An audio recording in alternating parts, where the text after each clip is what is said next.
Good afternoon and welcome to an afternoon of poetry celebrating Black History Month. And to all our viewers out there on YouTube, and of course to all the poets we've got in this virtual realm. It's going to be a fantastic afternoon. I can feel that already. But I just wanted to share a couple of things before we start. Anyone out there who is going to be sharing any messages on Facebook or on Twitter, please do tag in the Batley Poets and also use the Black History Month hashtag as well. During the course of the afternoon, you're going to hear from you're going to hear some fantastic poetry. And I personally am really looking forward to it. Best introduce myself. I'm Mohammed Salou. I'm one of the co-founders of Batley Poets. We have Bilal Salou, my son, but also our technician this afternoon, who is making sure all this tech stuff works perfectly. But you're not here to listen to what we are, who we are. You're here to listen to some poetry. So we're going to kick things off. First on the list, I've got Mabel. Mabel, do you want to introduce yourself and read your first poem?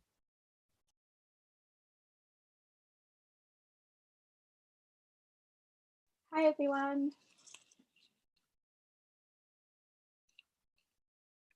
My name is Mabel. I'm a writer and a poet. I've loved poetry for many years, and I'm really excited to perform one of my pieces today. It's a personal, dramatic conversation poem about a scar that formed as a teenager. And I essentially wrote a poem to the scar, and the scar wrote back to me. So hopefully you get to see their different portrayals in the poem. My scar. I remember when I first saw you, I felt so downtrodden and blue. I couldn't believe what I was seeing, nor accept this new way of being. Here you are, shaped like a leaf, standing as a healthy skin thief. It's like an artist used the darkest shade to cover my back in an angry art raid. How long will you stain my natural pigment and punish me with a new pointless figment? I feel your bumpy and raggedy texture. Don't you give the beauties within lecture.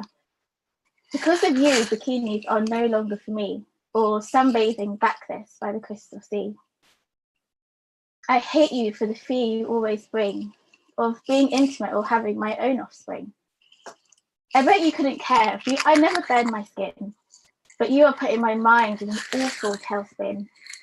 Gone are the days for spas or crop tops. For here and now, my body freedom stops. I remember when I first burst on the scene, when you were only 19. I was carved and shaped. I couldn't have escaped. You blame me for the life I wrecked, when really I was not the cause, but the effect. You can't gash wood without a hit, and you can't get a scar without a slit. So remember, I was only here to join your skin, unless you want it open or infected herein. I know I'm inflamed and simply not attractive, but these things take time. I'm being protective. I try not to appear with every try, pressure dressings, grafting, skin cream dye. I know you don't want to hear that beauty is its beholder, but you are so much more than the pain you smolder. Just wait and see, and before you know it, I will no longer be your only outfit. For soon you'll look past and look within to see that there your true beauty lies wherein.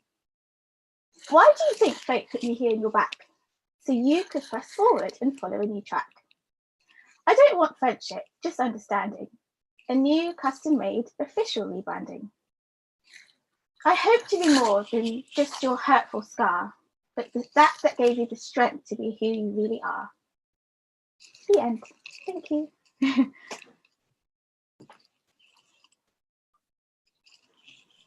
Thank you, Mabel. You would have heard a rapturous round of applause if we were in pre-COVID times and in an auditorium, like we will be, because one day I'm going to get everybody into the same room. But that was beautiful. I loved. I genuinely loved it. Thank you. Jem, I've got you up as next. Indeed, this it's actually one of the longer ones. This one, it's called "I Will Stand With You."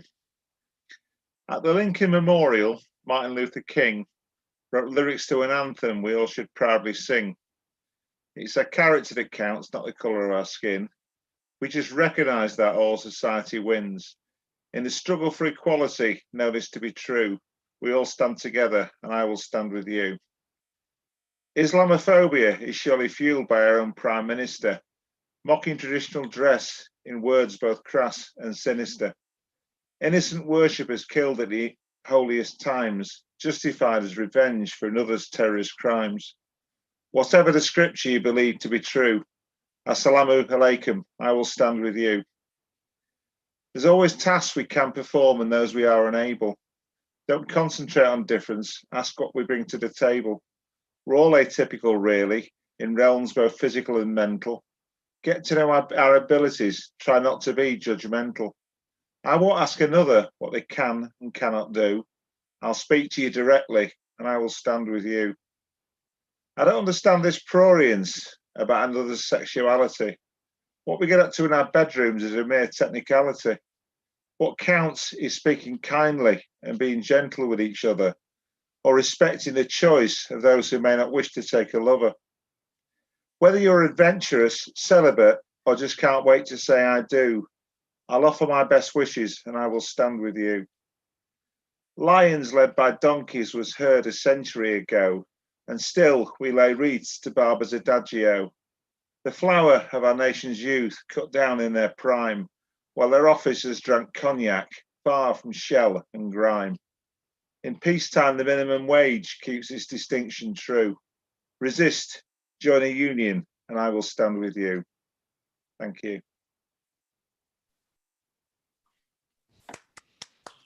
Beautiful, Jem. Really thought-provoking as well. I'm not going to rabbit on. We're going to keep things going with Jite.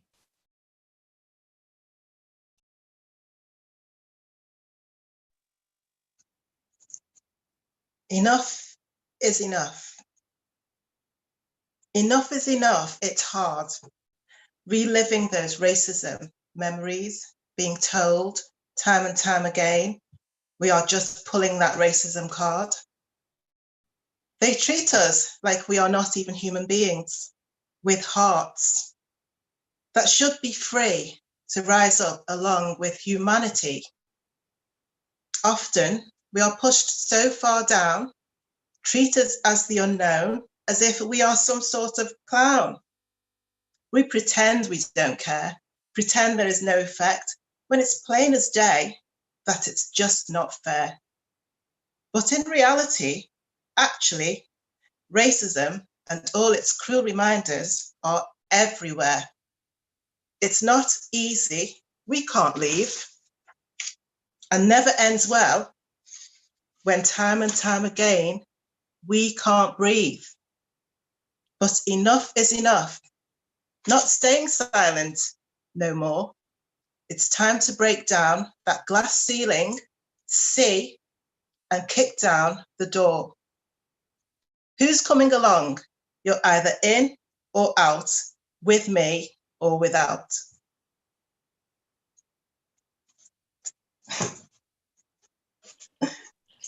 Beautiful, Jite. So much on that I can genuinely relate with, and I'm sure a lot of people here can as well. Tell us a little bit about yourself. Oh, okay. So yeah, I'm Jite. I just naturally write these poems. I didn't know I was a poet. It's just a thing that happens. It comes in my head and then I write. I've got about 100 different types related to different subjects that are poignant with me, that resonate with me. So yeah, and when I've read them out, or I put them on Facebook, and people comment and they tell me that they're quite good. So yeah, I'd like to explore that, and I would really like to publish my poems. Like I said, I've probably got about 100 now, different poems. Brilliant, absolutely brilliant, and good luck with not just not just the publishing, but with carry on writing, because it was fantastic, and I know what you mean when you say, you know, you just write, because I'm a bit like that as well. My problem is I'd never go back and rewrite it. But and I should say rewrite a few, I think. But yes, thank you very much, Jite. Next, shall we have Kemi?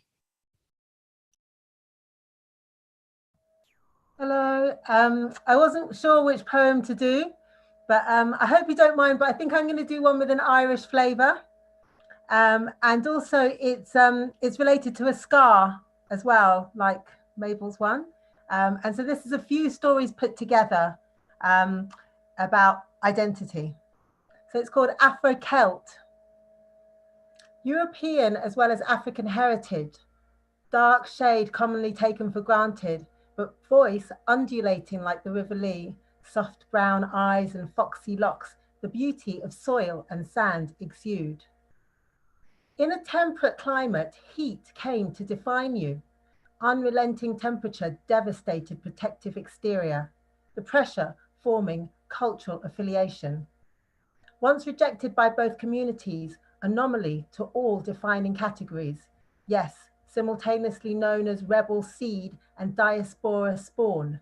Legally always black, the pot larger, usually leaving the kettle to burn. Mother worried hard, warning and protecting. Anomaly was not accused that day.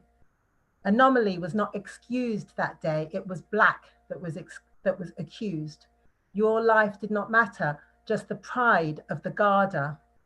Mother sick and son foolhardy, son of the soil alliances overstated. Justice blends better with the skin of fairer peers. Your face picked out of a large crowd and your body beaten, and this denied with a vow. I remember you singing Usquelga, Bullabosh, Umnullag, wielding that hurley with dignity, defeating their doubts. Then strutting drill beats, meditating on London's knifed up streets, Celtic warrior shanked right out of your heart. Mother was laid up one day, filling toilet bowls from both sides, both ends. Your cramping, empty stomach craved the warmth of a hot water bottle, your flow responding, but overestimating the steadiness of an adolescent arm. Your chest, like your social status, was scarred. The path of a second-degree burn would mold bubbling skin into the shape of a continent, a mark illustrating affinity away from European conformity, skin scorched by injustice and kettle water brands. The protective exterior forged into the shape of Africa, drawing home an anomaly, creating powerful cultural identity.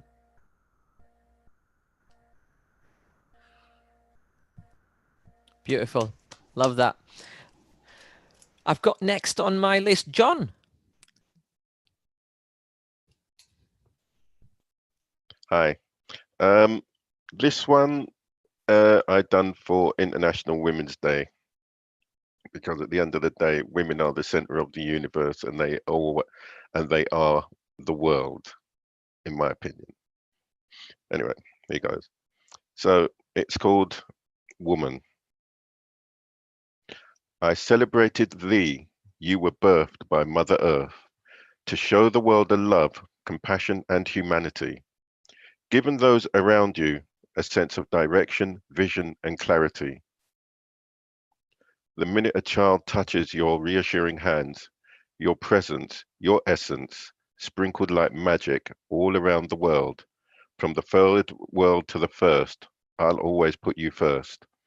Like the stars which shine at night, you are the unsung heroine, the torchbearer of love and truth. You I have known and loved since I was sent for by you.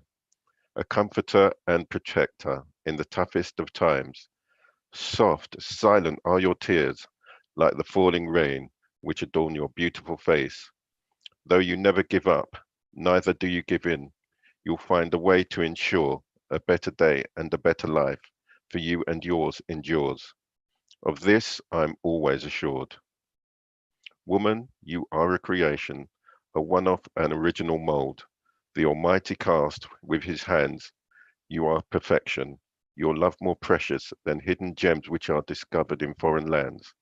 Woman, the world recognizes and celebrates your achievements, strengths, desires. I will always be in awe of you, your spirit, and your fire. Thank you. Beautiful, John. John, tell us a little bit about yourself. Married with two grown-up daughters. One's a teacher, and the other one's at university. Been married this year will be 22 years. And I kind of got the bug from my school in Tulse Hill, which is now a block of flats. But I remember the English teachers used to read poems, and at 14, 15, you think, not for me, not interested, not feeling it. As I left school, I realized the value and the power of words. And it's just that it really dawned on me. It's something that I kind of looked at and got into. And there's times I just literally walk around with my phone, and if I see something or hear something, I'm just like this, just tapping away, tapping away, tapping away. And it's amazing what comes to you in the strangest places. You could be in a supermarket and see a child being told off, or just the way someone picks up a can, and then you've got some kind of inspiration because you don't know that person's story, but you can always kind of embellish on it and make it up. Yeah, I think there's a lot of people nodding away. Viewers on YouTube, you won't be able to see all the faces. We can, and there's a lot of people nodding away, agreeing with you, John. I think we've all had that supermarket moment, haven't we? Where something happens and we stop, and then we have a queue of people behind us wanting to get past. But that's how it goes. John, beautiful. Look forward to hearing you again in the next round. Dunbar, would you like to introduce yourself and read your poem? Right, yeah, thank you. I am Dumbo Ngage. I am interested in poetry. I am a medical doctor, and I started writing poetry just from writing letters to friends and family and loved ones, and it evolves. And I now have a fairly sizable collection of poetry. The first poetry I'm going to read at this session is called Different but Good. I see differently, but clearly without a blur. I read differently, but with good understanding. I think differently, but with vivid insight. I feel differently, but with great sensitivity. I speak differently, but articulately and compassionately.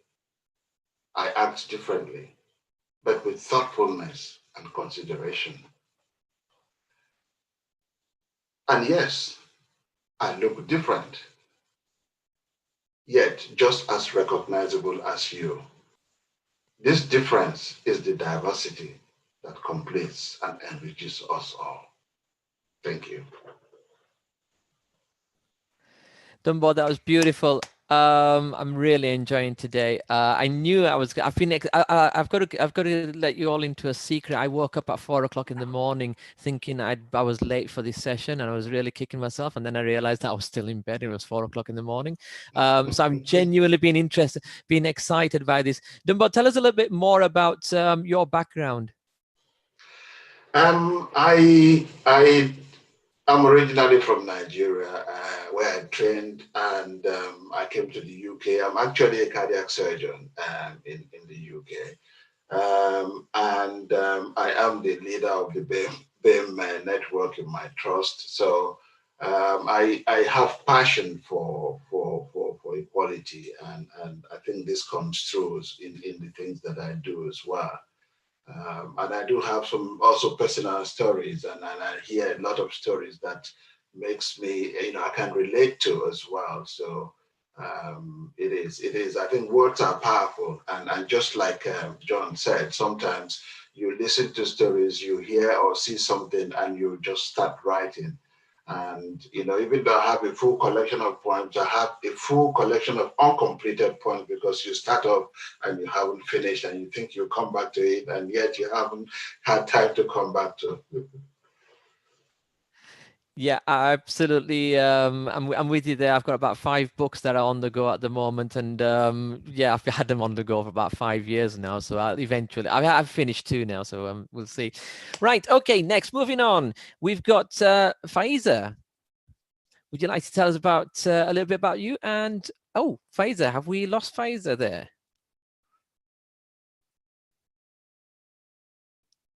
I think so. Shall we? Oh, I'll tell you what. Do you know what? I think we've got Richard coming in on his phone. If that's the case, we'll get Richard straight back on again. Just to let you guys, both the poets who are here and also the people listening at home. Remember, Batley Poets co.uk, the website. Anybody who wants to submit a poem can do so. There is a bit of a queue before the poems go up. Apologies.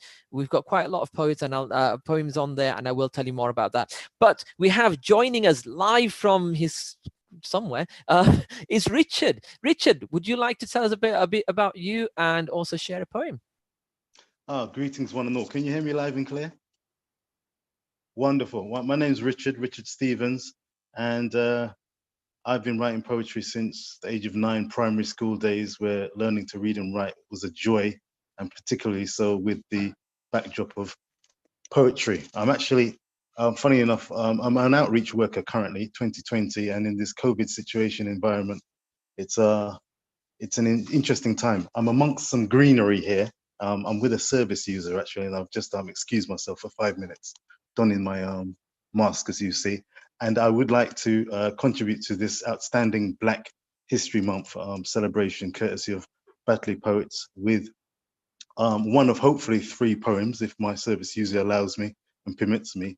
And this one really emanated from a desire to express, as a Black man, love and feeling comfortable with expressing my emotional, sensitive side. And I think this is something that some Black men struggle with and or are not encouraged to express. So this poem, which is called They'll Say This of You, hopefully amidst the greenery I'm surrounded by, does it some justice. So without further ado, this is They'll Say This of You. Look, see those Guinnep trees. June mangoes litter bare ground. Orange trees outline country clearings. There are sights, look all around. But the one that I see clearest, remember after all these years, is the sight of you walking into my life and chasing out all fears. An abundance of good loving that went with your good looks. Remembering my birthday, a gentle kiss is all it took. Let's go and grab an ice cream. She looked me in the eye. You're unlike all the others. You've still not said goodbye. Those Guinnep trees still bearing June mangoes, sweet until. Orange trees still look so pretty. God keep you sweeter still. A tribute to a real occasion and event when I courted my wife, still a wife, in Jamaica, 1994. I salute, love you, darling. She loved that poem. She doesn't love all my poems, but she loves that one. Resonates with her, and I hope it resonated with one and all. They'll say this of you. It did. Thank you, Richard, for that. Yes, we've had love poems, we've had social justice poems, we've had identity poems. I knew this afternoon was going to be fantastic. Richard, can you stay with us, or do you need to get back to work and join us again? I can stay with you for a few minutes, and I can join whichever's good for you. Yeah, stay with us. I'd love to hear some of the other contributions, to be honest. Absolutely. Now, next up we have, and I've not heard her speak today, but I'm about to, we've got Sunshine. On a cloudy day. Hello. Hi. Richard, can you just mute your mic just because we might get some background sound? Right, that's brilliant. Okay, Sunshine, it's all yours. Okay, hello. I'm a spoken word artist as well as a dancer, and today I'm going to perform a piece that I often read for the Black History Month. My brothers and sisters, half brothers and sisters, step siblings, and third, fourth, fifth cousins of color, this is an ode to the children that have risen from the sun with skin kissed by the sun, with hair growing towards the high heavens in tight ringlets and waves resembling our chains of DNA. After riding through nights of oppressions, depressions, violences, cultural appropriations, or obsessions, and the many other forms of darkness, we rise to shine in our many different flavors, in our many different colors. We are love, we are lit, we are light. We are the children of the sun. And it's time that we regroup and repair. Collect our peace of mind, collect our dreams, hopes, pleasant memories, and bake them into a sweetly seasoned lifetime of prosperity. Not just talking matching Tim's, Jordans, Rolexes, or passports. No silly Instagram relationship goals, squad goals, or body goals, because we were all created in his image without imperfection. With that being said, it's time that we mend our team light skin, dark skin conflict, because genetically, we're all hybrids with the divine purpose. We need to edit our definition of masculinity because our views are too fragile, and let's love through our guarded hearts and repair the broken communities around us that hold those that are too worried to dream, too scared to stand, or too afraid that they have nothing worth protecting. We need to stop serving cult-like corporations that aren't serving us and support our neighboring businesses that depend on us. Because we were freed some 150 years ago to nothing. There were no rehabilitation programs, welfare offices, inheritances, or nothing of the such for our ancestors to fall back on. It was thrive or die, and they did. With weary hands, weak lungs, and broken hearts, it's time to heal. Time to return to our Mother Earth. We know this man-made medicine barely helps us. Not our insomnia, eczema, high blood pressure, or nightmares. Let's return to Mama Nature with the daily bread that she offers us, hanging in trees and resting in the fields. Let's sample her herbal remedies, accept her breath while we dream, and regularly step away from the frequent frantic notifications to pray to the heavens with her. It's cured us for centuries before we choke down lab-cooked pills to temporarily fix the side effects of another pill's side effects. We are the children of the sun. We shine our many flavors over every corner of this earth. We are lit, we are light, we are love, and it's time to radiate our love. Mother Earth is crying out to us. It's time to radiate our love. Our neighbors that are underloved are crying out to us.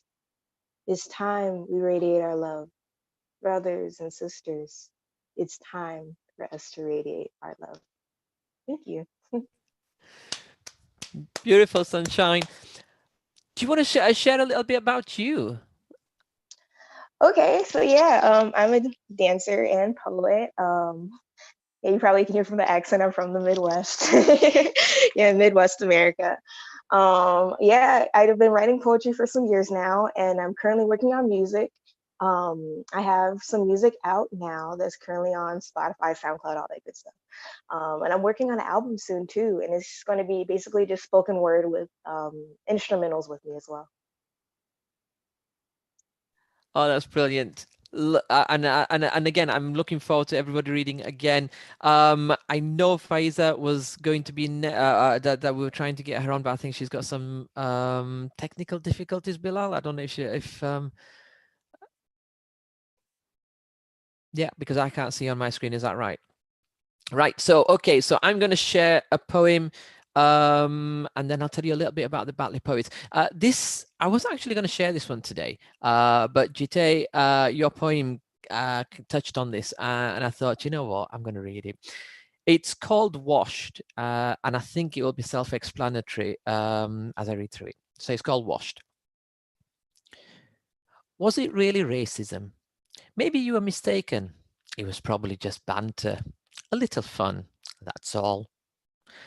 Was it really racism? Have you thought carefully? It might be nothing at all like what you imagined. Was it really racism? Or more like an incident, a clash of two people, just an ordinary fight? Was it really racism? Maybe he was bullying them. We didn't see it all. There could be more. Was it really racism? Or was the crowd just upset? Said it in the heat of the moment. You know, as you do. Was it really racism? You might regret it. They'll never see past it. You playing the race card. Thank you.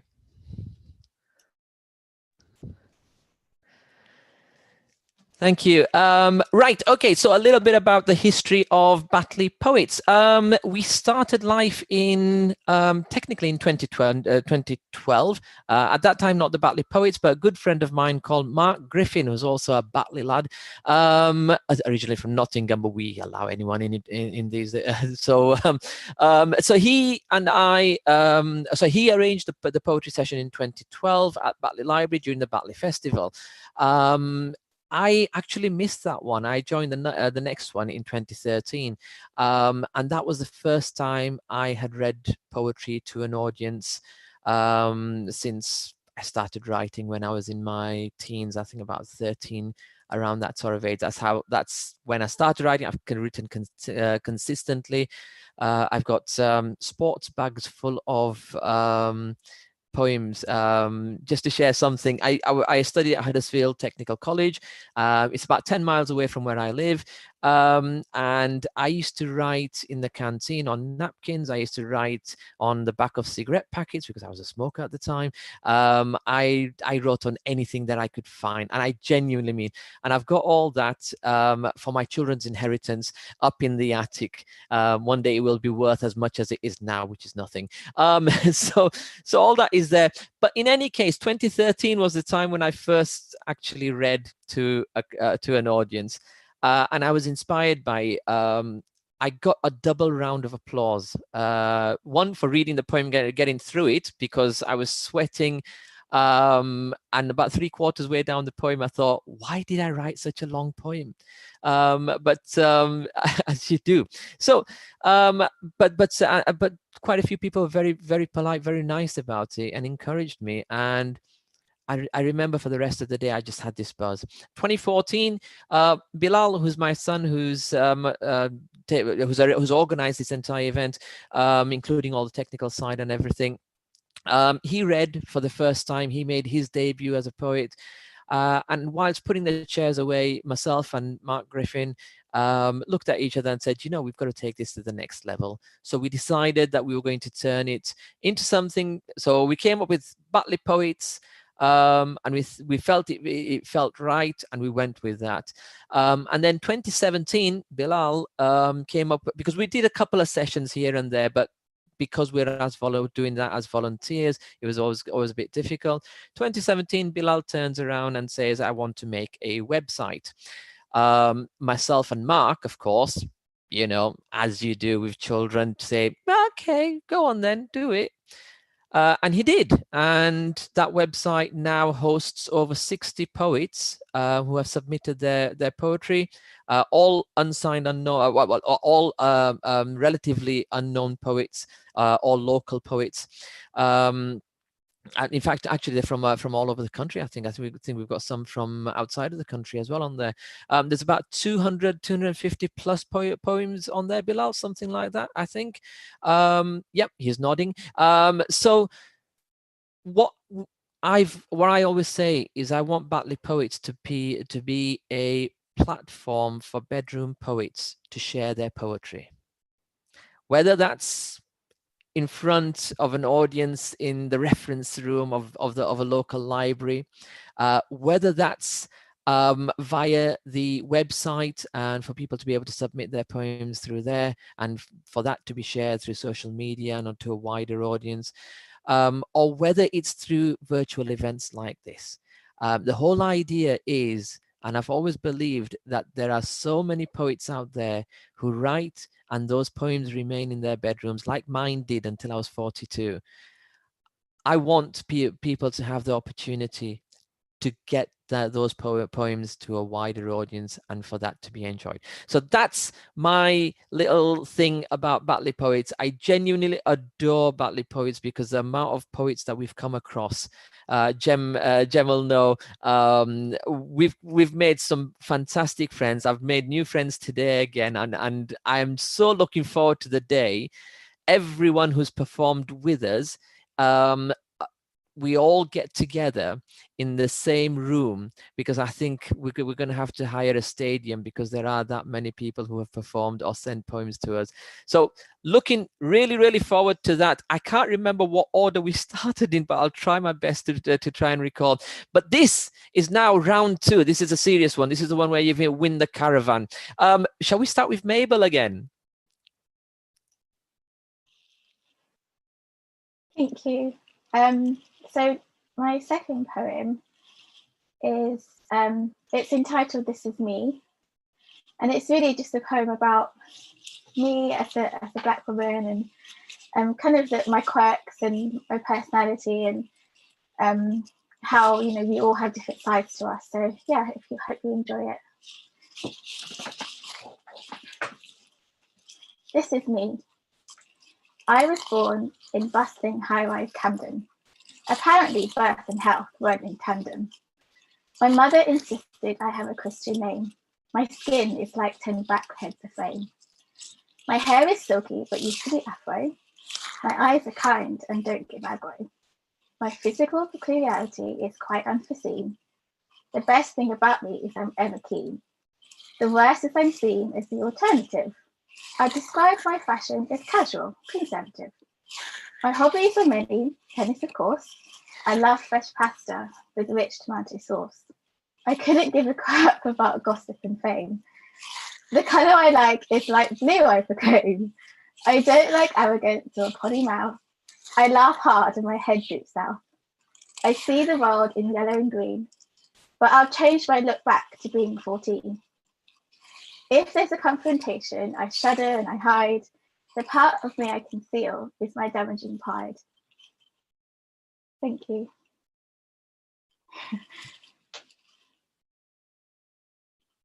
Oh, I miss the applause. I miss hearing everybody applaud, but we'll try and do something. But brilliant, Mabel. Again, fantastic. I think Jem, were you're next, I think. Do you know, I sort of make this up as I go along. I never decide what I'm going to do until the last second. This is, again, probably one of my longer ones, because most of mine are like 4 or 5 verses in about 1 minute. And I wrote this for a dear friend. And in it, I've tried to look at all the other isms as well as racism. But it's from the point of view of our More in Common movement, which has spread from Batley to the world in general. And I'm looking more at our similarities and our differences with this. And this one is called True Faith. King Solomon wrote in Ecclesiastes that to everything there is a season. It follows that in life and death there is a purpose and a reason. As we sow, so shall we reap, said St. Paul in Galatians. The world turns, weather changes, that holds true for every nation. Life's cycle is universal and will always prove a test. But are we less equipped for this in the culture of the West? Have we lost sight of spiritual truths in our quest for material wealth? Perhaps the absence of shared faith leads to a primacy of self. Islam requires faith and fasting, alms, pilgrimage and prayer. Allah doesn't burden the soul beyond that it can bear. Muhammad has but one name, Allah 99. If you profess Shahada, paradise is surely thine. In Buddhism, each morning we are born anew. It's said that evil must exist so that good can prove it's true. There's reincarnation, karma, and the Four Noble Truths. No deity, just nirvana, of which enlightenment is proof. The samsara tells us that all our possessions today all belong to another only yesterday. They will belong to another as soon as tomorrow. Meanwhile, what did he bring us, if not grief and sorrow? The Guru Nanak tells us to burn love, for ink to fuel our pen. We hope and pray for happiness, but pain steps forward then. When we do wrong to another, we should strive to regain their trust. Our souls are liberated as our bodies turn to dust. Zeno of Alea said our goal is to live in agreement with nature. Viruses give not a single damn for our human legislature. Every new beginning comes from some other beginning's end. We complain our days are numbered, but waste the few we have to spend. Thank you.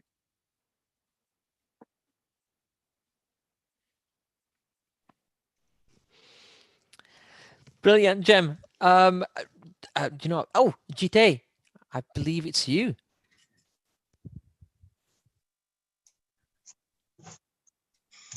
Okay, I haven't really sort of read a lot in public. I write, but I haven't presented so much in public, so I'm going to go for this one. It's quite long. This is called Who Am I? Who am I if not a mother to my children? Who am I if not the one to encourage them to achieve? Don't call me Bami. I am an African. We are not all the same. My stimulus is different to your fabulous. To your Black Lives Matter, I say Black people are human beings, all part of the palette platter, to be treated equally on this equator. So don't say you're not a racist. Say you are an anti-racist protester. Survivor of racism, survivor of sexism, survivor of discrimination, survivor of mental health, survivor of stereotypes, survivor of poverty, survivor of low socio-economic proportionality, survivor of historical and systematic dehumanization of the Black skin by people, some white, from all nations, sometimes even those Blacks who can already touch the glass ceiling partition. Survivor of ignorance, survivor of colonialism, survivor as a Black in humanity through all isms and schisms. Surviving still, regardless of all I am a survivor, I will not fall. Those bonds were raised, compensation was paid out of the blood, sweat, tears of slaves. Black, now it's time to repay by breathing life back. In fact, why are we even taxed? Where is the start of the level playing field track? For us to have a part of the wealth that was born from our ancestors' hearts. Inheritance tax? But shouldn't the state be paying me for that? I wonder when they will realize and recognize that fact. Then the protest stops. Change the laws. Then the protest stops. Rebalance of power. Black lives do matter. Then the protest stops. Listen to us, Black and white people, all our togetherness, the majority of us, not just the minority of us, change to our systems, national curriculum, policing, public services, equality. Then the protest stops. We are screaming, we are writing, shouting, protesting, some even rioting, emotional turmoil. We are crying, we are pleading, we are dying, world over, and we are feeling. Stop racism, discrimination of all people, those who are non-white and those who are not seen. For all of us who are treated as unacceptables, then the protest stops.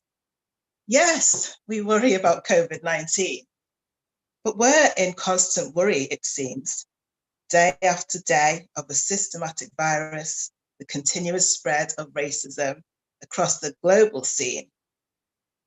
We are dying. We can't breathe. Enough is enough. We have nowhere to go. We can't leave. Let's all bend that knee. Stop the racism so we are finally free.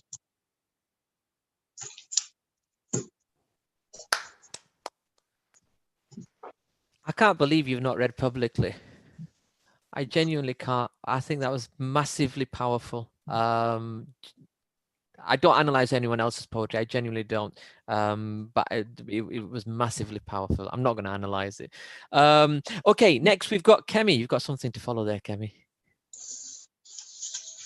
Hi, I've got lots of background noise, so bear with me. So I didn't know anything about the poetry group. I know now that you're in the northwest of England, and that's so good. It's great, and I'm really happy you said something about it. Like I said before, I'm from Ireland, and I'm married to an Irish man, and I have 4 Irish sons. And so this poem is from his voice, my husband's voice. Because when he was working, it's probably age rated 12, the poem. He would work and someone would see the pictures of his sons on his screensaver, and they'd go, "Black bastard." And they'd see a black person on a screen or something like that. He works on oil rigs, and they'd go, "Black bastard." And so my husband is Irish, white man. And he told me about this situation, and he didn't rise to the situation. So I was so happy, and I wrote this poem for him. It's called Daddy's Love, or Black Bastard. So, black bastard. He is mixed, not black. He belongs to me. I am his father. Am I a white snowflake, melted by liberal heat, destiny endangered by the dark side? I am his father. He is son of my fathers. Fatherless in your history, you caricature him bastard. He completes my ancestry, correcting subjugating tendency. To some, we are all wrong, strolling side by side, looking like incompatible pieces of a jigsaw puzzle. Him, earth-nourished complexion, shining like whole nuts and legumes. Me, radish-tinged buttermilk, appearing sour, but enriching. Same walk, same talk. He's grumpy mood, the likeness of his Danish grandad, athletic like his Irish father, artistic flair, image of his English granddad, and stubbornness, spit of his mam. Black bastard. I lost the poem, I'm sorry. I've got to find it again.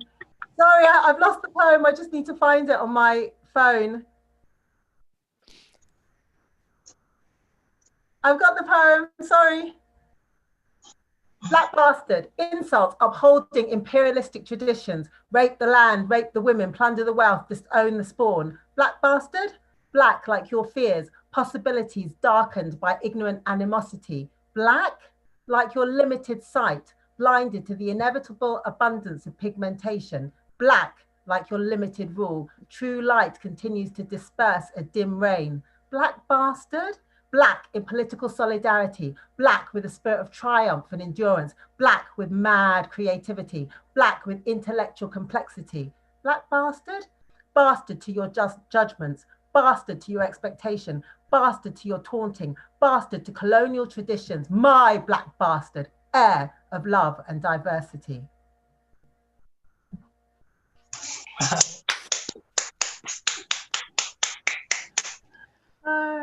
Wow. Oh, wow. I messed that up, sorry. Oh, yeah. You know, I've got some messages through, but we'll try and read them later. But one I've got is OMG Kemi. I've also got one for Sunshine as well from earlier as well. We'll try and read some of the messages. Wow. Okay. Right. Kemi, you've made me lose it. No, it's John. It's John. Yep. Hello. Yep. All yours. Sometimes what I do when I write is whatever the subject matter is, I try and structure it so the letters go down one side of the page. So this one's called Black History Month, and it's literally BLA, etc., etc., etc. So this one's Black History Month. Black journeys through this life have been nothing but a long and winding, treacherous road. My colour barred, my soul scarred, my knowledge denied, my history a lie. His story told tall tales of bravery. I captured and sold into slavery. Stolen away, you took away my name. Traded and sold your heart so cold. Oh, how I prayed and longed for my home. Robbed of my self-respect and humility, yet my black to you viewed bitterly. Many of us rose up, repelled, rebelled. Our peoples freed from a living hell. No longer are we untruths, we are facts. The ancestors can now smile and relax. Hear me, my people, you'll rise again. Forever and ever. Amen. Amen. Thank you. This is a powerful round. Dumbo, sorry, you're next. Right, my next poem is called Keeping Pace with Life. And it's a story about someone that at a point in my life, I was able to relate to. Hanging by a thread of hope, frantic in search of life's promise, but in practice calmness that is superficial, just to glide at the pace of life. Some look up to me, innocently oblivious. I look up to others, delicately concealing. The web of expectations unfractured as I foster a living, or rather an existence. I am waiting for others to leave, yet others are waiting for me to leave.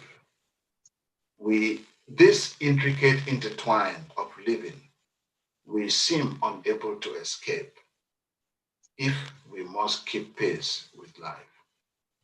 Thank you.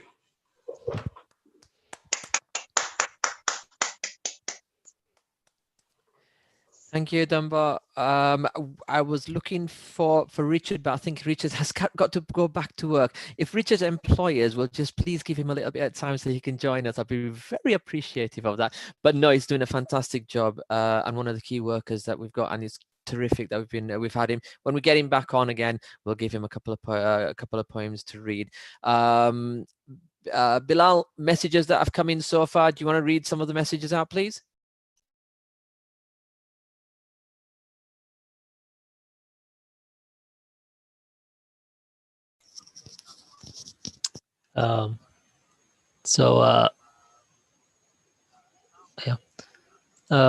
So we just had a couple of comments on YouTube where the couple of people have said, especially on Kemi's poem, mentioned how powerful it was, and I've just said powerful and inspiring, just to all the poems that have been read so far. So I think that's very, very true. I mean, they've all been brilliant. Yeah, absolutely. I think this round in particular has been very, very powerful. Sunshine, you are next, but I have got, hold on a second. I'm trying to find this message that I saw earlier. Just heard Children of the Sun by Sunshine, and they have put a big smiley sun because they liked it so much, and saying you guys are doing great. I've had that message through for everyone as well. Sunshine, the mic is yours. Okay. Hey, y'all. Hey. So this one is a love poem. I wrote it about my twin spirit, twin flame. For those who aren't familiar with that term, it's basically like you believe that you've met a reflection of you in another person. So yeah, and this guy's a Black man. Please release me. I dream of you kissing me, slowly dipping hips into me. I crave your proximity, but this spiritual chokehold won't allow me to breathe. I can chew, but I can't swallow. I can frown, but I can't wallow because somehow my existence depends upon yours. My peace of mind depends upon yours, my well-being depends upon yours, and you refuse to sleep or heal. Please release me. From our cycle of unintentional self-destruction, I can save you from your sorrows once I'm freed from the spiritual consumption, helpless combustion, but it's nearly impossible to do this together. Please release me. You've canceled on me before I walked out the door, walked out your life, moved on with mine. New money, new dudes, left a boyfriend in school, new jobs and bills, virginity to kill.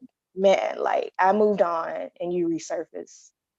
3 years later and you resurface. Strong as fuck, unwanted as fuck. I have entirely too many problems excluding you. And I'm not trying to deal with you. And now I'm confused.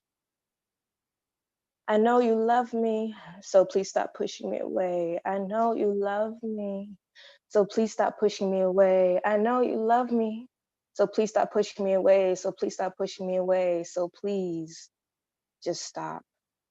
Please release me. I mean, just please me. Stop teasing me. Hurry up and come see me, because I kind of have this cutesy craving for milk chocolate melted over cherries and your smooth chocolate flesh melting all over and into me. With the windows cracked so our harmonic moans could be carried with the wind to a distant, loveless place, like the bathroom. We'll wash away the remnants of our affections and prepare to return to live our separate lives. I mean, we could be all curled up, intertwined, and twisted to mimic a late night ad for Hershey's Caramel Kisses. I don't know. We're several cities away, and it's been that way for many, many hundreds of days, all because we're too proud to admit what's real, what we feel, or why we're here. Please release me. I mean, come see me. I'm reluctantly being pulled to you. My spirit chases you during the day, and together through our dreams they play. I know you love me, so please stop pushing me away. I know you love me, so please stop pushing me away. I know you love me, so please stop pushing me away. Just please stop pushing me away. Just please stop. So how about this? Just come to me in a dream so I know it's real. Things won't have to be as monotonous as they seem. Life could be a breeze, no longer the creep along and tease it has been. I'm commanding you now to reveal thyself and fulfill thy purpose, because why else are we here? Not to just walk from one building to the next, twiddle our fingers on different things, change our clothes and repeat. Our souls wish to sing together. And until they do, solo, they hum incomplete harmonies that they don't understand. When collided, could resonate through foggy skies and will vibrate and repeat in patterns to breathe gentle waves of compassion and triumph through and into the cold lungs of millions. I mean, we could spend easy Sunday afternoons fingering through each other's tight, complex curl patterns and figuring out why we chose to be separately stubborn for so long. We should have been rigidly difficult together years ago. Our sturdy decision-making could have led to a massive undertaking of a new nation, of the children that have rose from the cracked and crumbled cement and were raised on ramen noodles. We evolved from them, but we're not above them. We all breathe their breaths, we cry their tears, we face the same oppression, the many shades of our skin, consistently a transgression. We face daily degradation. Our lives are forbidden conversation.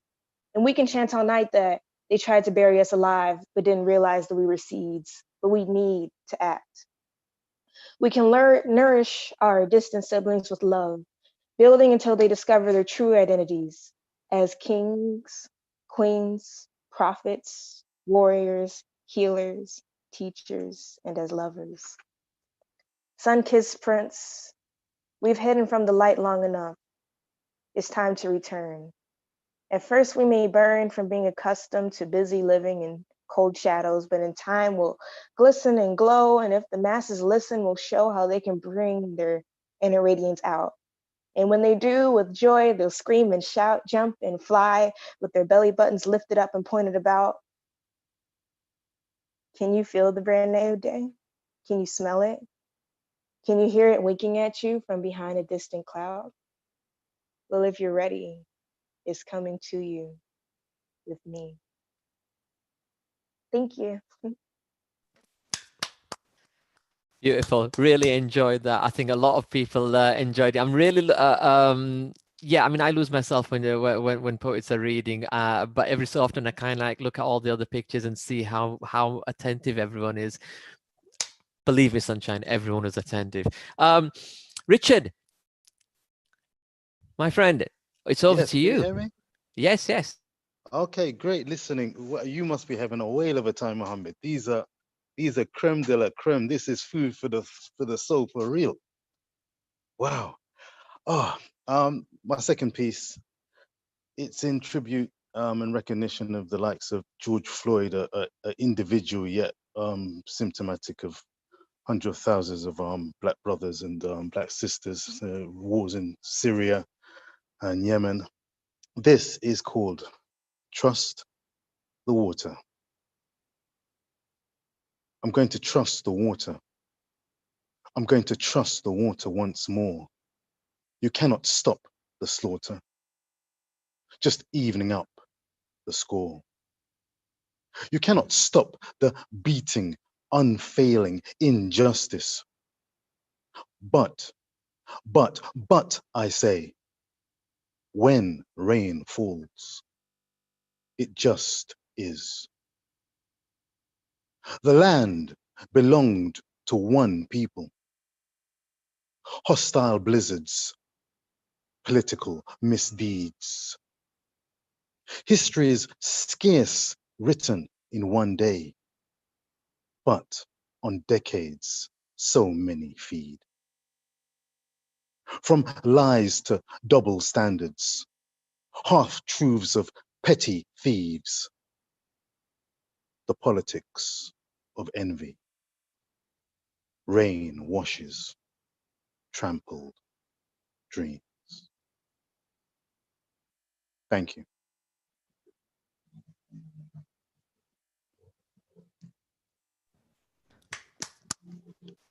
Beautiful, Richard. You're absolutely right. This is absolutely astounding. I said I had I woke up in the middle of the night because I was so excited about this. I wasn't wrong. Right. Okay. I'm waffling now, you see. That's how good you lot are. You've not missed the beat though. Oh, don't say that. I will now. Right. Okay. Okay, this one that I'm going to read, I've never read this before because it's not been written that long. But one of the things about poetry for me is when I'm angry, when I'm frustrated, and I think all the poets here today will be able to resonate with it. When we have that emotional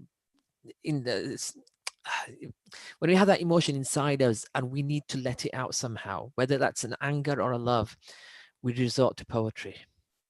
And this was written around the murder of George Floyd and the subsequent Black Lives Matter protests that we saw around the world.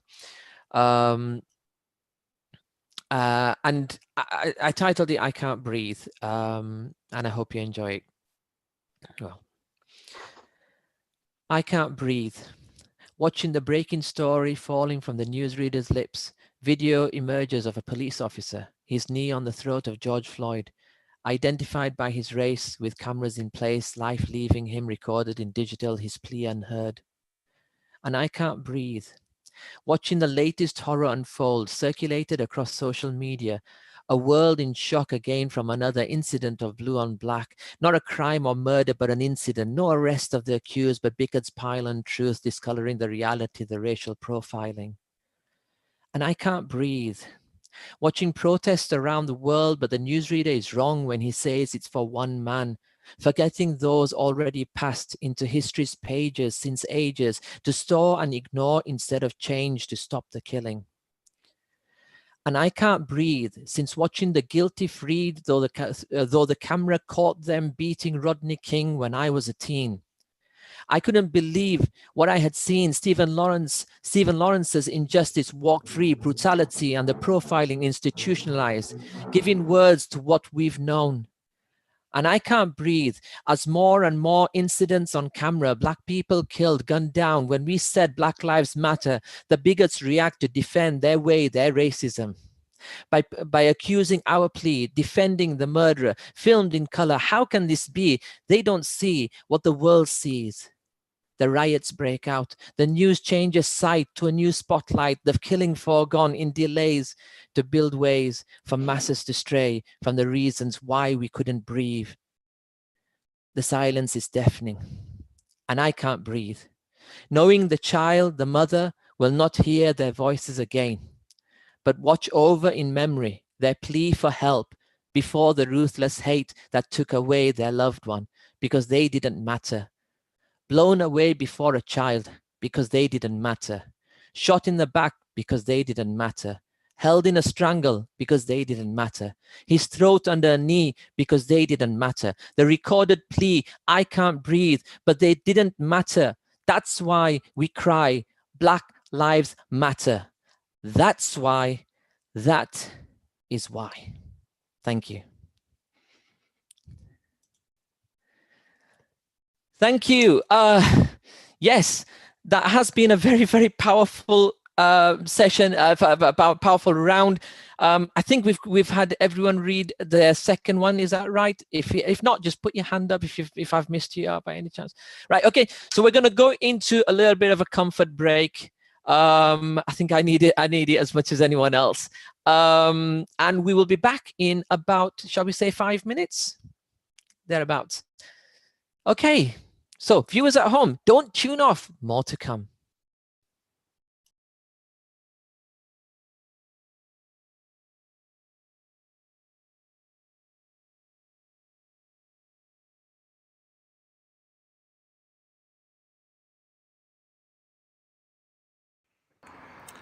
With the chatter of nature's early risings. A beautiful soul has left us a legacy of care, wise words to teach acceptance, spread compassion everywhere. Bringing together our differences can sometimes surprise us all. That which we thought divided us may well be a uniting call. Embracing that spirit of unity, Batley folk of all faiths and none will strengthen our community and work and play as one. Like our love of food and poetry, the Wilton Park we call Batley Park. Our community unites in Batley. Diverse volunteers make their mark. Togetherness is more than just a word. We've more in common. We should not divide. Stigmatising others is absurd. Behind the mask, we're all the same inside. Alone the single straw shall surely split. Bound together is where it finds its might. Wrap yourself in the weighted patchwork quilt, for all our skins feel the cold of the night. With the chatter of nature's early risers, the earth revolves a new spring morn. Excited, inspired, promising more surprises. Rebirth, reborn, my day to join. And now we stand in togetherness. Holding hands we pray for all. We fought the divided foolishness. United we shall not fall. A spirit of community we won't forsake. Ties of friendships we won't sever. These bonds will not break. Not now, not ever. We are not defined by our singular threads, but the woven fabric that makes the quilt. In its multitude of shades and rich deep depths, our stories are one, our purpose fulfilled. Together. Together. Together. Tomorrow will be better. When I write poetry, it has to be from my heart. Language of the poetry is same, it is universal. In which language you write, poetry means poetry, expressions of what you are thinking. And it's a beauty of mankind. I think without poetry, I don't know how the people can do it. Yet standing and waiting in darkening decline, your legacy neglected by the town that you fed.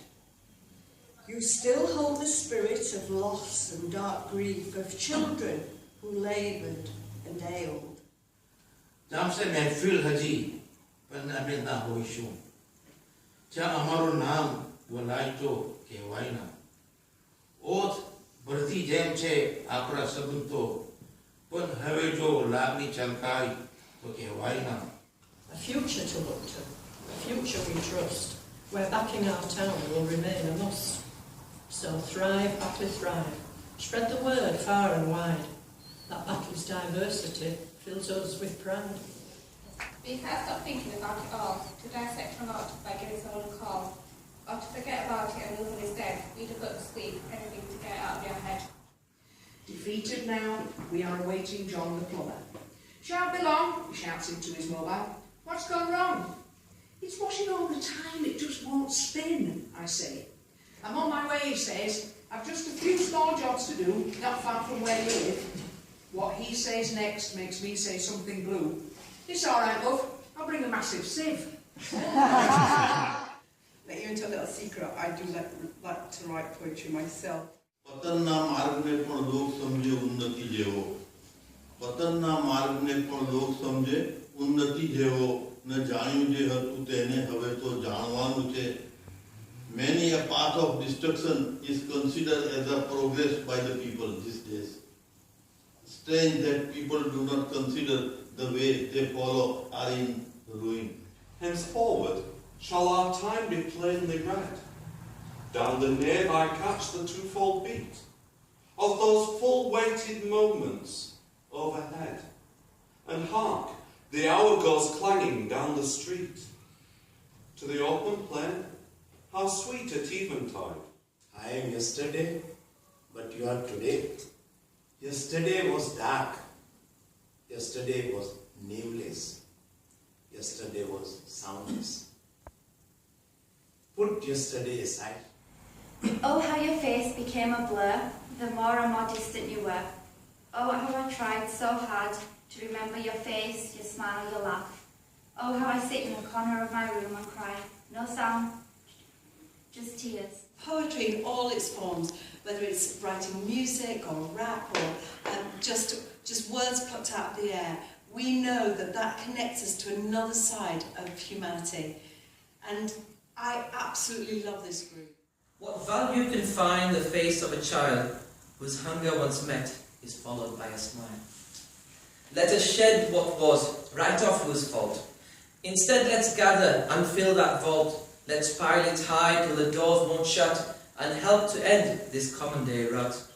So bring forth your tins, your cartons, your packs. March to the stores and bring carriers back. Let trolleys be filled. Kindness, take flight. Supermarket doorways struggle with height.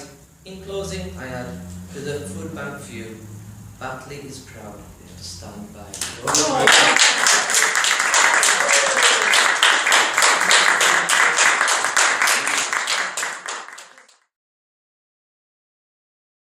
How old's your brother? How old are you? 6. We've got from 6 to 79. I was going to say. So therefore. And I think I need to This is about Batley Food Bank. Beyond the back of Square's Town Hall lies a vault of precious ore. A bank that deals not in silver nor gold, but a commodity of priceless from times of old. A chamber filled by goodwill dues, a priceless stash of treasured food. I speak not of those centuries gone, but ask this day of what we have done. In earnest is town, in gratitude thanks, the helping hands of Batley Food Bank. But do not yield your ears just yet, sadly in fear I must regret. For whilst these heroes soldier on, the lot of the bank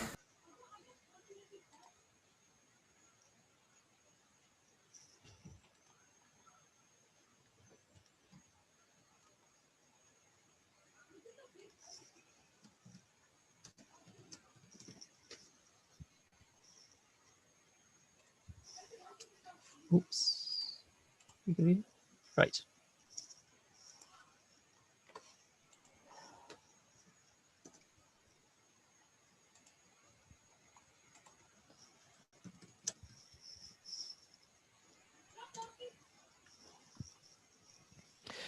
Welcome back to part 2 of Batley Poets Black History Month Afternoon of Poetry.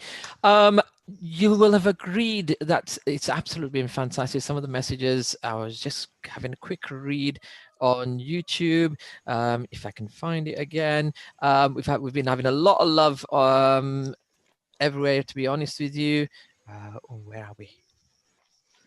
Oh, I will get the messages, or we'll get Bilal to do the messages. But there's been brilliant. You guys are wonderful. You're fabulous. All of that is being said on Twitter. We are being watched and loved, which is great.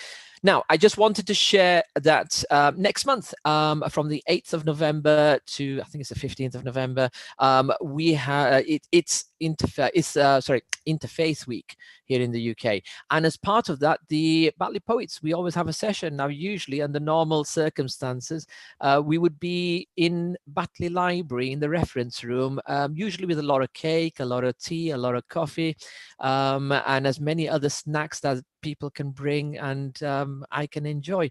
But sadly, I'm going to have to fry my own stuff this year and have my own cake. But we are going ahead with a virtual session, which is going to be on, bear with me one moment, on the 14th of Sunday, the 14th of November, from 2 till 4 p.m. So you're more than welcome to join us. Okay, Saturday the 14th. Saturday. Yes, Saturday. I'm sorry, it's Saturday the 14th. That's actually done intentionally, so everyone gets the date right. So it's Saturday the 14th of November from 2 till 4 p.m. Never ever explain a mistake. Yes, from 2 till 4 p.m. So, but we are back to the poetry today. So do join us. Again, we'll be sending out an Eventbrite link for that. So do join us for that. Right, we are back to Mabel. Mabel, the mic is yours. Right, so my last piece is entitled I Come From, and it's essentially a spoken word piece about my history, being Black British, and just how African and British culture can be meshed into one. So yeah, it's called I Come From, and it's based on the poem by Joseph Buckley. So I was really inspired by his take on it. And he wrote a poem about how he comes from Leeds and all the inspiration he gathered from there. So this is my take on where I come from. I come from stringy spaghetti tops, scalp-tight afro braids, olive oil Alexa kits, hair magic from pack shops. I come from the mortared streets of Camden, Edmonton Upper, hot water bottles, park water fights, high street stores full of yam and dem. I come from sweatless afternoon bike rides, tomato stew baked in rich oil, holy to anoint my head, eyes filled with streams of blue celestial tides. I come from stories of Jackie and Angeli, from fried akara, jollof and egg. Night sparklers at Sunday school, forenoon library rendezvous too. I come from ladybirds and blue tulips, a rusty red Nissan chugger, the resilience and grace of the gazelle, sponge cake plastered over my lips. I come from first daughter tales of an adder, and Yorkshire cola nuts and brandy beets, Celine's Melisonian ear, pepper shot Indomie like a spicy Alfredo. I come from an identity-less black hole, smeared with the pretense of Black Britishhood, rosemaries and crucifixes and brownies, a member of the secret tea dippers poll. I come from an abyss of inferiority, abuse of critical acclaim, from optimism and shoes to grow into, bunk beds for maximum majority. I come from the soil, earth from pain, womb strung with love, the dire hair drying turmoil. Thank you.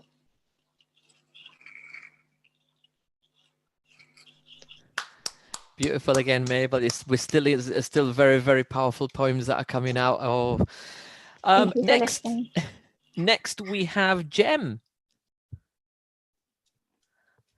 I'm going to be cheeky now, Mohammed, and do a couple, but as you know, mine are pretty quick anyway. Lemsey Say and Benjamin Zephaniah got a name check earlier on.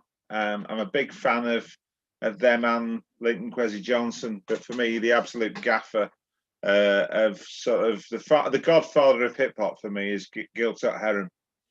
And Gil Scott Heron's probably most renowned work is "The Revolution Will Not Be Televised," and I've always thought about that as a satire, of quite a bitter satire of the way American broadcast media subjugates and oppresses the Afro-Caribbean population. And a bit tongue-in-cheek, I decided to ponder how it would sound if it had been written by a white middle-class Englishman, in fact, someone just like me. And it's called First World Problems. You will not be able to turn on, log in, and shop online at Waitrose, brother. You will not be able to order that little black number from ASOS for your mother. You will not be able to browse Laithwaites for vintage Bordeaux by the case. Honestly, the broadband here is an absolute disgrace. You can't post photos on Instagram, Facebook, or Twitter. Download speeds are glacial. It's hard not to be bitter. You can't watch clips of Trump waxing braggadocious. I swear this broadband connection is simply atrocious. There will be no MPEGs of amusing RTAs, no footage of Woodstock, Hendrix playing Purple Haze, no GIFs, no Vines, YouTube's always buffering. This broadband is providing a whole new level of suffering. The revolution will not be an iPlayer, my connection's too unstable. This is the 21st century, where's my fibre optic cable? I've asked Virgin for an installation date, but they just keep on stalling. We barely reach 2 megabits. This broadband is appalling. This simply isn't good enough. I will write to my MP. It's like living in the third world with Stone Age technology. I've contacted each provider. They say there's nothing they can do, but if they can't sort my internet, I'll find someone to sue. I hope that's taken in the spirit it was intended in, which is basically we haven't really got a right lot to worry about, have we? You know. This last one, I know Mohammed will recognise, and I'm sure Bilal will as well. It's in many ways the poem that brought me into the Batley Poets, and it's dedicated to our former MP, God rest her soul, Joe Cox, and it's called Hope. Hope springs eternal, so says the old cliche, and it's even more important in the culture of today. It's becoming all too easy to heed the voices of division, and those who stand for unity just receive derision. We don't have to love our neighbour. Why not just say hello? Those strangers living next door, just friends we don't yet know. From Martin Luther King to our very own Joe Cox, let's stand up for civil rights. Let's turn back the clocks. Reject the Twitter chatter of PC, libtards and snowflakes. When they go low, go high. See what difference that makes. It's not a viable strategy to fight fire with fire or bigotry with hatred. We should all be aiming higher. The past year has been challenging as politics got vicious. A return to civil dialogue could prove to be auspicious. Try exchanging friendly banter as you go about your business. One man's Eid Mubarak is another's Happy Christmas. Thank you.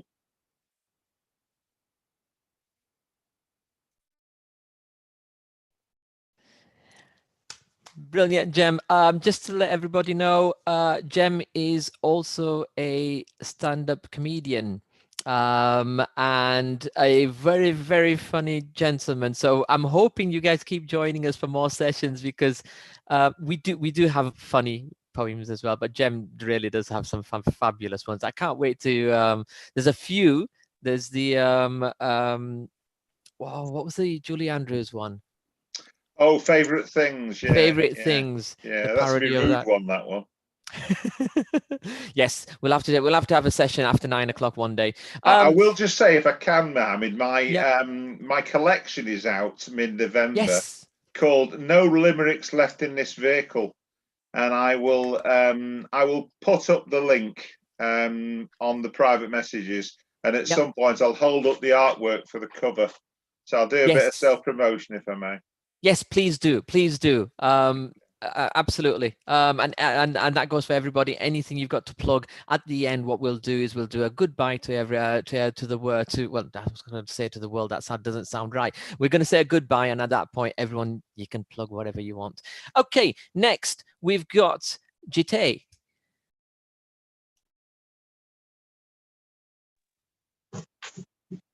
Hi. So I believe this is our final poem, is that right? Yeah, because I have two that I would like to read, but I'll just do my final then. It's quite short. Anyway, Jite, you can do both. Go on. Right. Be fine. You'll be fine. It's all right. When they kick us off Zoom, it's all right. We'll just take that, isn't it? Okay. This one's called Nigeria and a Different Language. Sometimes I think of my diverse life, vague memories of a strange paradise.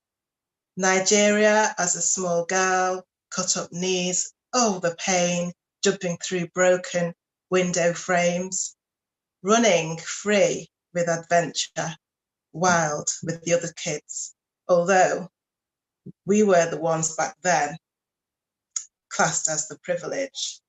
In a village where to be chauffeured to school and back was how I lived. I remember the warm air and gigantic raindrops, so big, suddenly pouring through the heavens. One could not imagine it would ever stop. But then suddenly, no warning ahead, the ground was dry with the hot sun shining once again on my head. The darker the berry, the sweeter the juice. Seeing large buffaloes, fruit trees to choose, swinging plantain leaves, and even buckets of eels.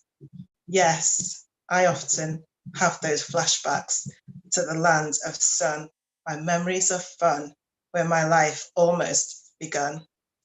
A different language. It was all very clear at first. A clear dialect gave me intellect. I was going places, remembered faces, spaces, time and places. Now, I remember it was when I was 10. Then it all changed. The language was strange. Although I was expected to engage, or there would be outrage. But I never could, you see.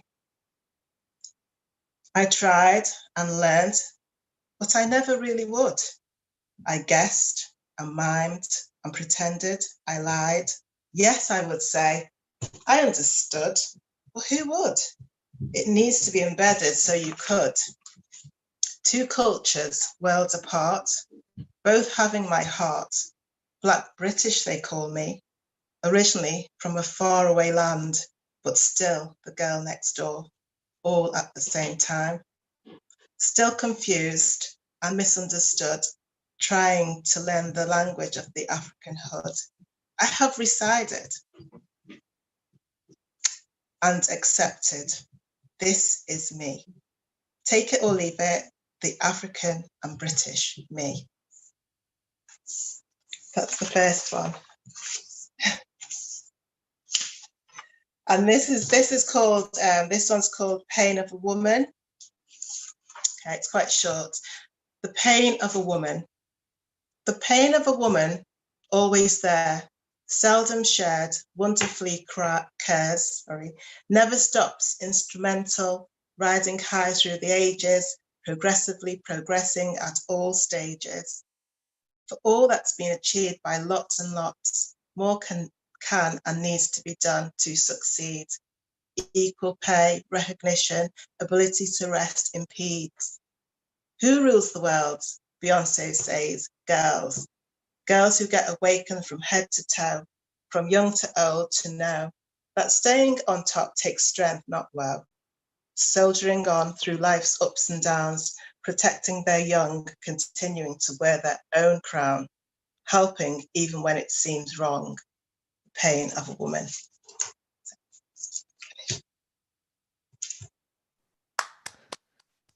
Thank you, Jite. Right. Okay, we're going to carry on because we're going to try to get everyone in. Okay, we have managed to convince Bilal to read a poem. So over to you, Bilal. Hello. Yeah. So I have been convinced to read something. I wasn't going to because I was normally I have to do all the technical stuff and then also read poetry, and it's a bit of a hassle. Well, not a hassle. It's just I want a bit of a break. But I'll read something, and this is something that I wrote when I was, I think, a teenager. I think it is from a very long time ago, and doesn't have a title because titles are very difficult. We can hold our morals to our hearts. We can say we would, but when the time arrives, did we do all we could? We can write the long letters, penning our names proud, but when we're asked about our actions, will our mouths make a sound?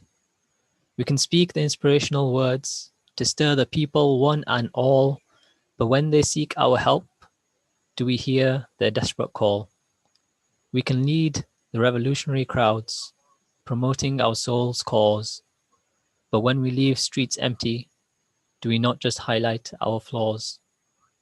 We can say we are the givers, the ones who have given a chance, but when the given change, do we even cast a glance? Thank you. Beautiful, absolutely beautiful. I think first time I've heard that one.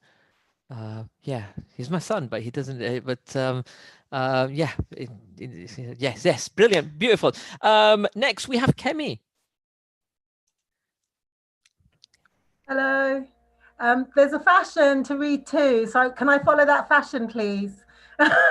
One's small and one's very small. Thank you. So this is terminal illness. Racism is like the cancerous mole.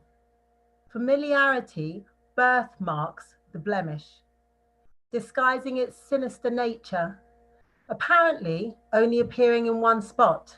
However, it is systemic.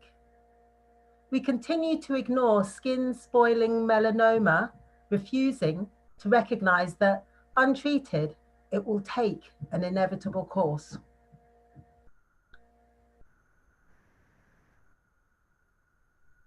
And then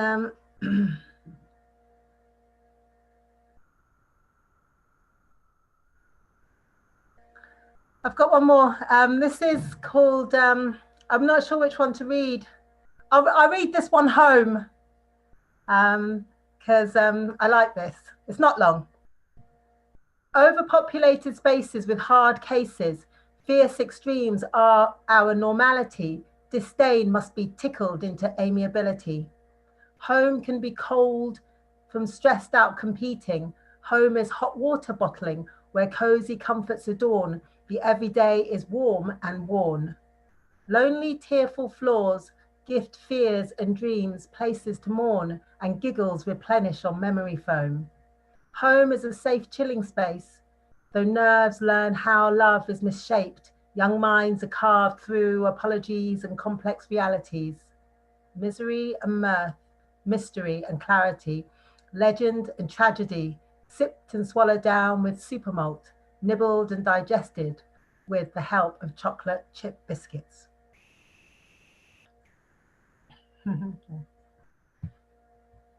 Oh, beautiful, Kemi. Thank you very much. John, over to you.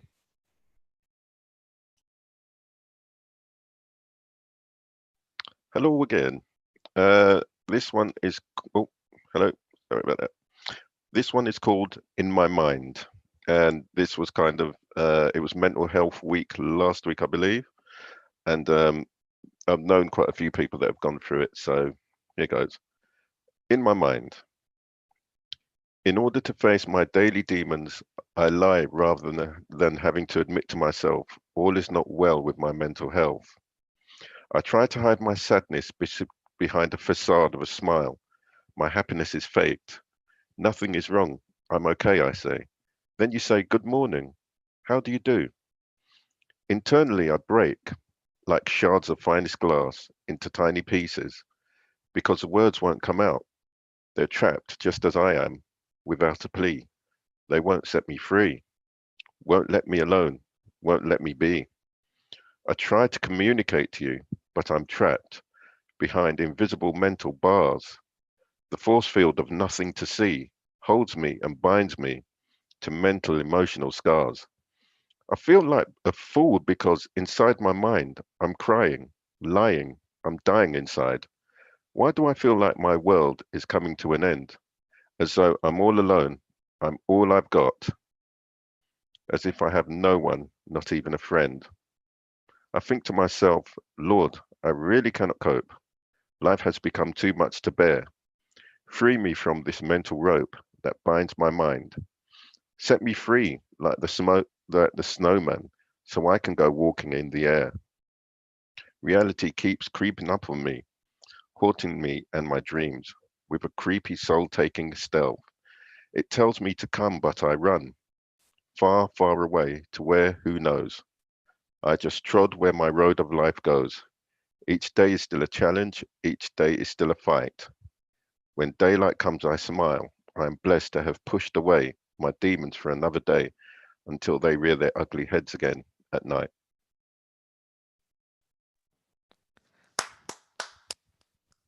That is very powerful, John. Thank Absolutely brilliant. Right, Dunbar, sorry, you're next. Right, thank you.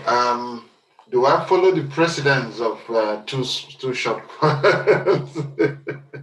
Right, okay, I'll start with one called the Masters of Illusion. This is my take on the current state of politics, you know, here and across the Atlantic. They are confident in poise, suave in mannerism, and precise in execution. They create and portray a false utopia for the unsuspecting, casting their spell on the vulnerable. You don't have to be gullible. No, you need not be a commoner. But by being busy and unscrupulous, you let the facts evade you and you become a victim to the masters of illusion. Well practiced and well rehearsed, they unravel slowly but unshadow. Unapologetic even when they make mistakes. They create self-doubt in the many just to hold onto political power. They have perfected the mastery of illusion. That is the first one. Thank you. Now the next one is something a little bit more emotional. This is, you know, when you are away from somebody you care about and you have their picture, and that is the company that you keep. So it is titled Your Picture. You stare at me, but do not see me. There is calmness about you, or seriousness of some sort. You try to wear a frown, but I see an unfinished smile, an inviting yet unspoiled beauty. I ogle and wish you'd say something to me. Anything, just to hear your voice. I wait eagerly for any response. My anticipation grows and my eyes glow. I know you'll not speak to me, but my wish is stronger than my knowledge. So I wait and stare and ogle and glow. Thank you.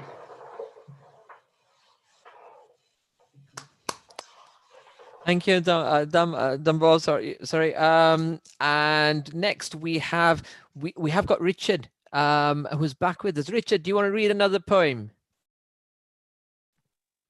Yes. Can you hear me? Yeah.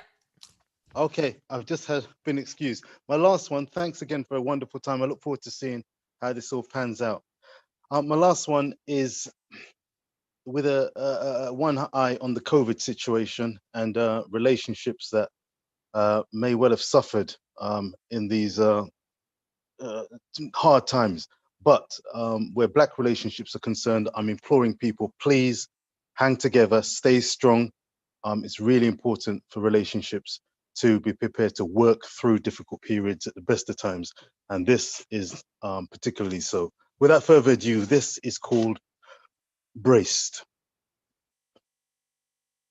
Braced for winter. Braced for storms. Pluck out splinters. It's cold in wars. Icy daggers. Lovers stare. The past is torment. The present wears. The diet's stable. It's constant strife. They never loved. No, it's just called life. They put on clothes to keep them warm. No more lay they naked. Memories not stored. The foxes leave the footprints. Squirrels leave the nuts. Lovers leave lovers. Covered in dust. Thank you. Thank you, Richard. Right, Sunshine. Where? Oh, yes. Sorry, there you are. Yes. Over to you. Hello. All right, cool. So yeah, my last piece is called Rise Up and Shine, My Queen. It's dedicated to Black women. Let's go. Rise up and shine, my queen. You are a living goddess walking. Black queen, you shall forever be the textbook representation of a diamond in the rough. We were raised and born under extreme pressure, and the more that we are cut and sliced, the more clearly you can see the light that shines through us. Your body is more than a vessel of beauty, but is more like an enchanting palace. Your structure is myriad of our ancestral architecture, with your womb safely housing and nurturing newborn legacies to come. Daughter of the golden garden of Eden, continue to glow like Oshun in the face of adversity. And when it's time to celebrate your hard work, dance like next week's forecast switch depending on the shift of your hips. You are mighty. Wearing different shades of sun-kissed shea butter wrapped skin, you are sweet. Cooking meals for kin and all mankind, you are our mother nature. Bringing us closer to the almighty God in his everlasting heavens with each bite of your seemingly abundant fruit and ambrosias that you serve us. We adore you, we love you, and we need you. Many may fabricate an art of trying to mimic your mannerisms and your natural aesthetic, but it's all just a truly ignorant yet subconscious form of flattery that they've yet to realize, with the spray tans, lip injections, Kylie Jenner challenges, butt injections, and dressing in your fashion. Many are just praying your femininity in the only way that they know how. We need you to rise up and shine, my queen. We adore you, we love you, and we need you. Thank you. Thank you, Sunshine. Right, I'm going to read one, but what we're going to do after that is we're going to give all the poets an opportunity just to say a quick goodbye and plug anything that they want as well, to particularly not just the poets, but also people on YouTube. Just to let you know, in fact, actually, I'll do that after this. I'll read my last poem, and I will be very disciplined, and I will only read one poem. Because I'm usually the one who kind of tries to get away with two. Now, I don't know if any of you are familiar with a song from the 80s called Electric Youth. There is John, do you know what? We need to catch up, my friend. Sorry, is that Debbie Gibson? It is indeed. Oh dear. I see you were also Debbie Gibson and not Tiffany. That song for me at that time, kind of like, it is an ODA song, if I'm honest with you. It's a lovely song, but it kind of like gave the hope of a generation. And I recently came across it again, and after that I actually ended up writing this. It's not got to do with that song specifically, but I have referenced Electric Youth on this. It's called We Were Change, We Thought. And the reason why I've titled it that is, at that time, I genuinely felt that we were going to change the world. And maybe it's just the thought of a student, of a teenager, but I genuinely thought that. So we were change, we thought. We were the electric youth, ready to redefine the rules, build a better way to live with a brand new set of tools, defeating the isms of childhood that held our hopes back, changing mindsets to bring the train onto the right track. We were powered by a fight against all that was wrong, shared through the mediums of sport, performance, and song, breaking down the sickness of society, the sexism, the racism, the hate, the antagonist scrawl on the wall we thought was just a matter to wait. That in our achievements, our success, they would run out of their hateful calls, shown to be the evil that none would want. We thought the isms would fall. We were the electric youth, ready to define the world's way, seeing the destruction, the fear of hate, to give birth to a better day. We could see the ills, the wrongs of isms, even as a child. Then why in this age that's gone, are we still to wait a while? We were the electric youth.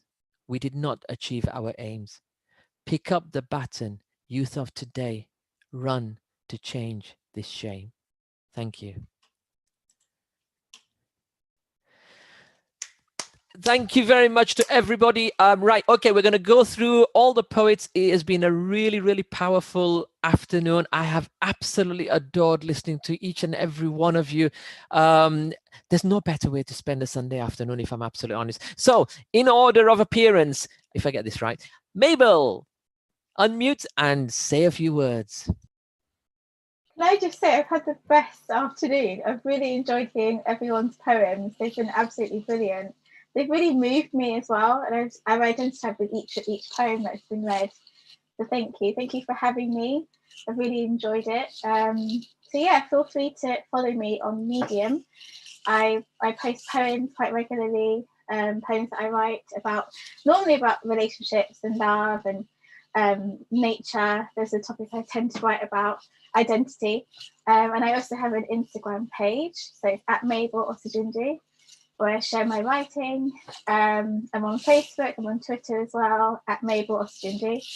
And I'm also working on a children's book at the moment. So hopefully, watch this space. I might be publishing a new book soon.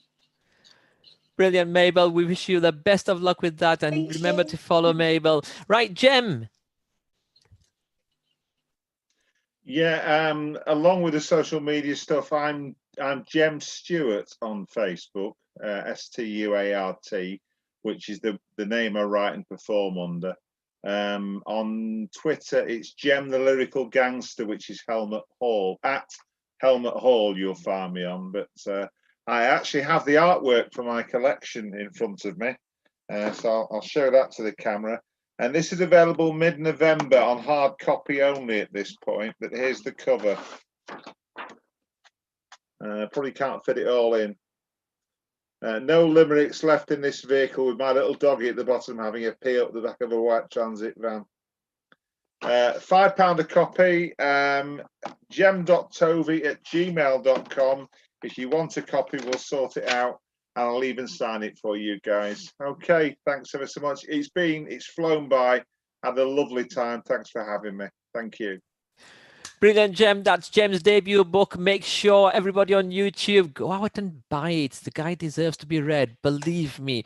Okay, it's Jite.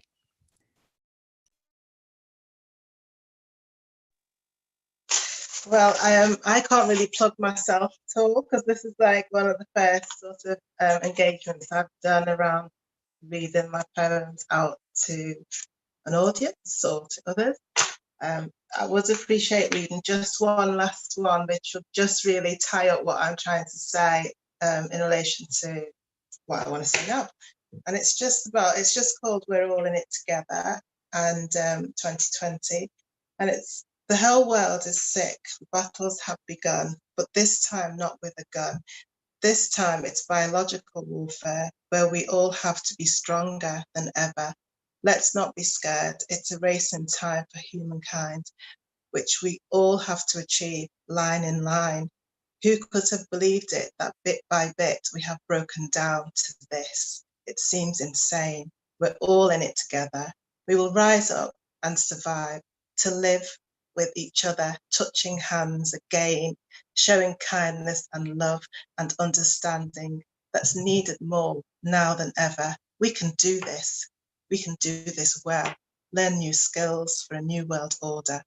Rise up stronger and better than before from this crazy, strange, hidden war. We're all in it together, so let's show our hand of love. Pray to our Lord God for us all. Thank you. Oh, you're cheeky, but you snuck that poem in. That's what we like. We love to do that. And believe me, this you'd fit right in with the Batley Poets. And I do have to say, we have our tagline is everyone is a Batley poet. Consider yourself today. You've had the initiation process. You are now a Batley poet. Right. Okay, Kemi. It's like taking a register. This. I'm here at present. I don't read much, but I write loads, and I've got a collection that I'd really love to publish, but like I said, I've got 4 crazy boys and they're completely my priority. So I don't have time to submit work or anything like that. I'm just so haphazard about that. But I write and I rewrite. I love writing. At the moment, I've read some poems for Africans Connect Island. And so if anyone wants to go to their Facebook page and like some of the poems that I've read there, that would be great. Africans Connect Island, and just look at what else is happening there for Black History Month. But I'm on Facebook and Twitter, and I'm just a busy mum. So it's been great having you. I've had so much fun. Thank you. It's been great having you with us today as well. Right. Okay, John, over to you, my friend. Yeah. Thanks a lot, guys. Wow. That's all I can say. It's great to hear different points of view and different types of writing, and it has just been an absolute blast. And to tell you the truth, that's the first time I've actually performed anything over Zoom for anyone. So like Kemi and Jite, I write loads, but to actually publish, I know it's just trying to find out the best way of doing it, you know, but other than that, it's been an absolute blast. So thank you very much. And it's great being in a group of like-minded people. Thank you, John. Yeah, it has been a fabulous afternoon. Dunbar, it's over to you. Right, thank you very much for giving me the opportunity to share the platform with wonderful set of people, and also learning and listening to great poetry this afternoon. I work, I'm busy, but I do try and write. I've not published anything. I'm on Twitter. I think I'm more of a Twitter person than Facebook, but I will catch some of you maybe and see the work you're doing, and I'm hopefully going to pull a few verses together and send to a publisher in the near future. So thank you, and it's been a great afternoon. Thank you, and again, it's been absolutely an absolute delight having you with us. Sunshine. Okay, hey, it's been a really great time with you all, and yeah, I've really enjoyed myself.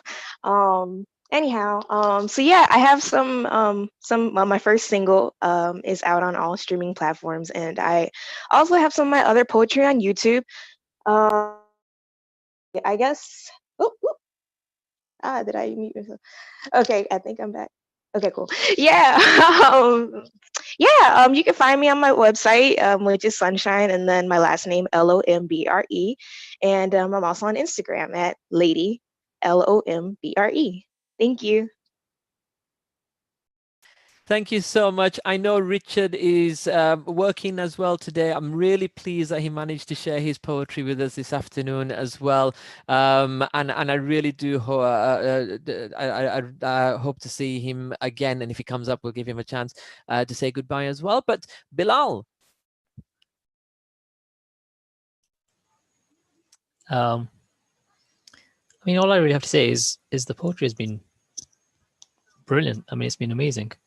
To hear people who perform for the first time or perform online for the first time, it's brilliant because it means that you've come out of that sort of shadow. You've come out that sort of hiding away in your bedroom, and now you're sharing your poetry with the world, and the world is actually really happy about it because it's brilliant, and you should definitely continue doing it and continue reading and performing more. I don't have much else to say apart from you can follow Batley Poets on Twitter, Facebook, and Instagram. And you can visit our website. You can submit poetry to our website if you want, and we will publish it there. I think one last thing is we do have our own book, which I feel like we should probably tell people about, because it's called Bards of Batley, and we put it together I think 2 years ago for the 150th anniversary of Batley becoming a borough, and it's available on eBay. So you can just go there, type in Bards of Batley, and find it. Other than that, it's been a wonderful afternoon, and I hope we can do this again sometime. Indeed, yes, and I want to say a big, massive thank you to Bilal, because Batley Poets is a volunteer-run group. Bilal has taken up literally everything that from organizing the event prior to the publicity side of things, the project management, the technical side. So he's been a one-man army on this today. I know I've kind of like been hosting, but I've only been a front face. He's been the real work that's been behind this, and I just want to say a massive, huge thank you. And like I say, it's volunteer, totally as a volunteer, so we didn't have a penny to put this together, but the joy that I've had this afternoon, the power of the poetry today, has been astonishing. I mean, we've been joined with poets today from Cork in the Republic of Ireland, Liverpool, Croydon, Chicago, London, Hull, Huddersfield, Batley, Dewsbury. I mean, I am looking forward to vacationing, because anyone from the BAME communities know that if you know someone in another country, that's free board and lodgings for a weekend. Kemi, you invite me over. You know what? I will come. That's free board and lodging for a holiday. So I'm really hoping that we can get back together again. And I think that is it. If the poets can stay on just for a moment, we can have a bit of a chat just after as well. And yes, the next online event will be on Saturday. I'm watching Bilal's face here. He's going to shake it or nod. Saturday, the 14th of November, 2 p.m. till 4 p.m. I got it right. Right. Saturday, the 14th of November, 2 p.m. to 4 p.m. I've had a brilliant time. It's been fantastic. Can I ask everybody just unmute? And you know what? Let's give ourselves a big round of applause.